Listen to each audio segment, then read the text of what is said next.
Hello guys, good afternoon po sa ating mga lahat, lalong-lalo na sa ating mga kasamahan sa barbering, sa ating mga barbero dyan. So for today's video na naman guys ay mag-unbox na naman tayo ng isang clipper, no? So ayan, makikita nyo yung clipper natin guys. VGR pa rin yung brand nya guys. Ayan, para sa akin ito yung version 2 ng VGR na magnetic motor makina nya. So ayan guys, so i-unbox natin siya kung anong mga pagbabago dito, no? Ano mo yung mga update sa ganitong clipper since nagpalabas sila ng version 2. Kasi ang code niya dyan guys, B002. Ayan, so ayan, 2500 mAh pa rin. So naka USB, wala pa rin siyang power adapter na. So dito sa kanyang specs, basahin natin sa kanyang box. So 3 oras pa rin yung charging time niya, at saka 100 minutes of use, isang oras mahigit, no? So ayan guys, 4 pieces ko, same pa rin sa version 1. Ayan. So okay, unbox na natin.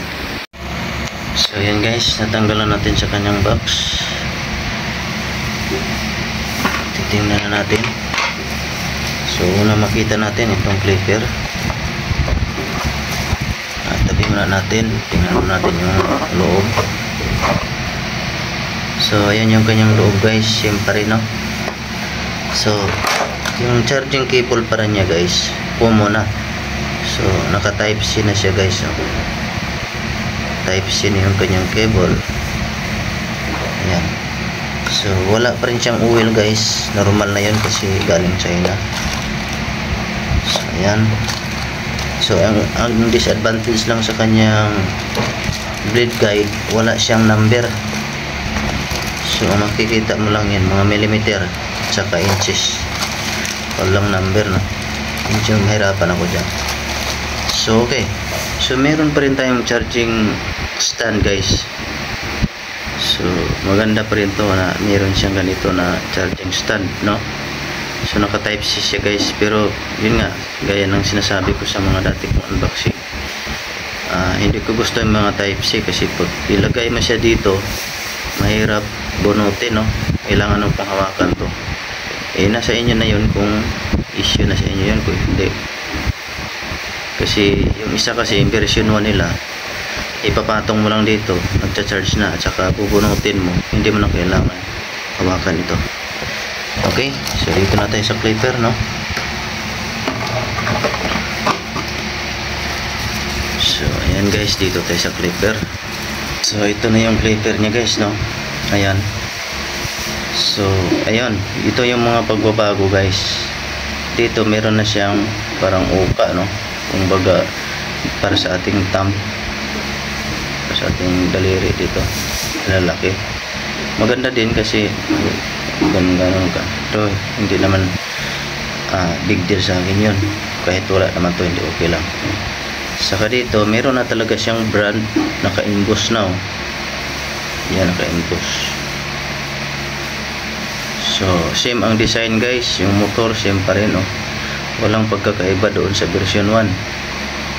So ang nag-iba lang dito,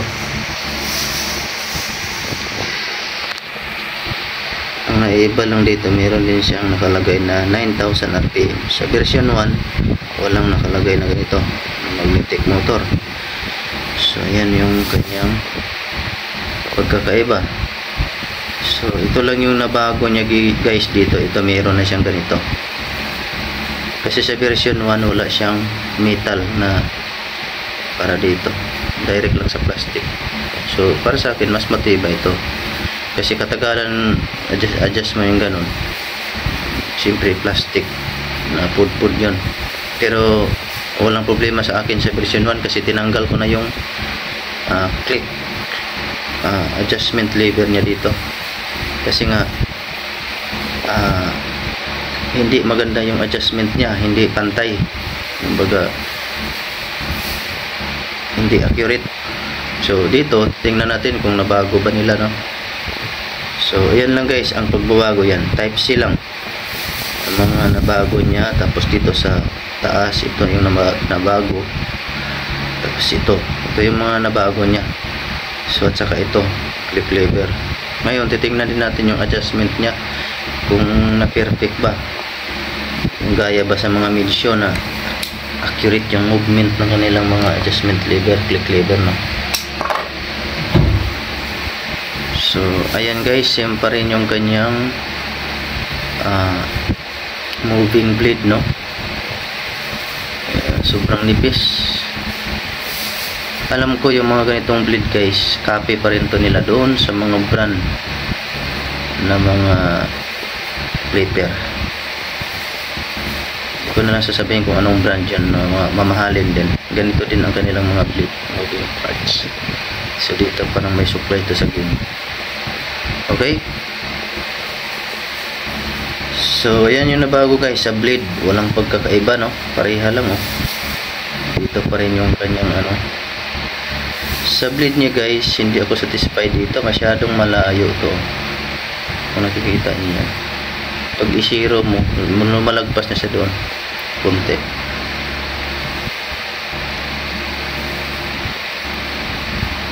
So para sa akin guys, sa price, ang price nito, inabangan ko kasi ito sa Lazada, eh.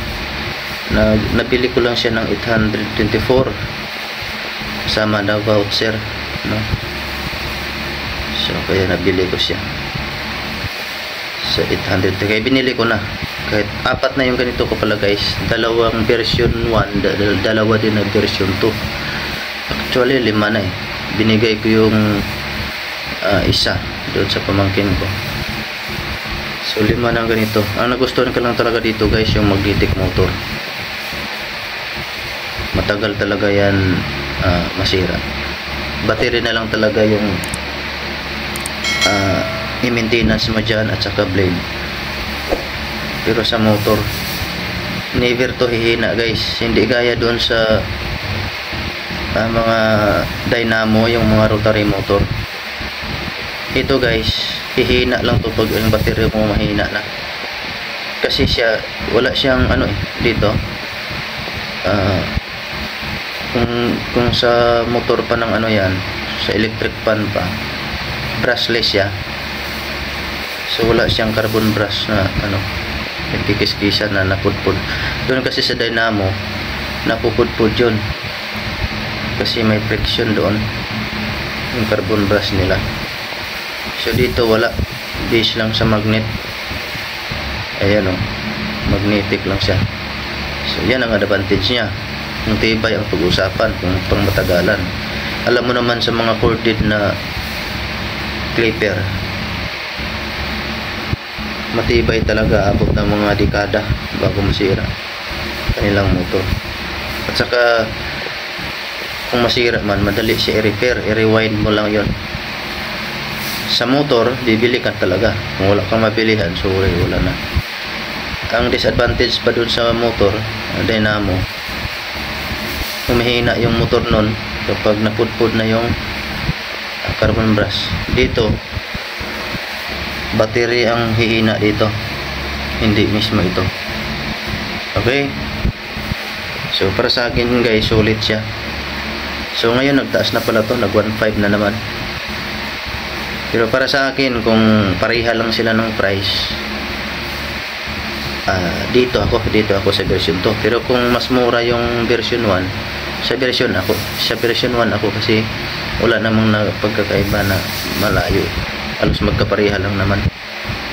Yung type C lang naman, at saka dito. Hindi naman big deal yan, eh. Okay, so i-testing natin guys, no? Kung pareha ba.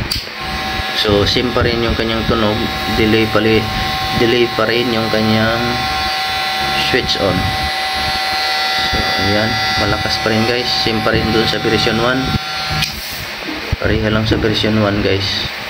So tingnan natin yung movement ng kanyang blade. Yun, nabago guys. accurate na yung kanyang movement, oh. Yan, nakita nyo.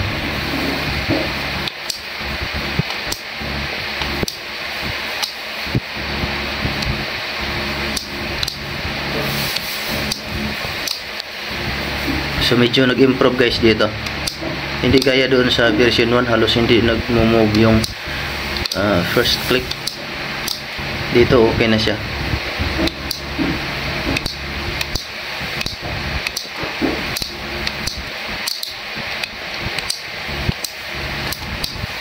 So medyo sa pabalik lang, medyo hindi gaano mataas yung movement, oh.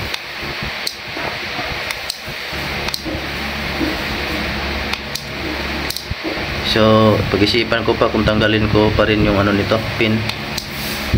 Kasi yung pagbalik niya guys, oh, yung sa dulo, isang click niya hindi gaano nagmo-move din.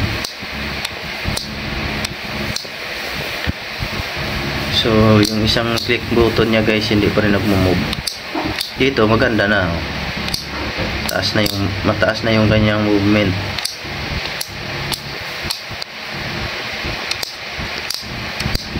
Alright, hanggang dito lang guys. Maraming salamat sa panonood. Sana may guide ko kayo na pagpili ng mga clipper dapat yung matibay at maasahan pang matagalan.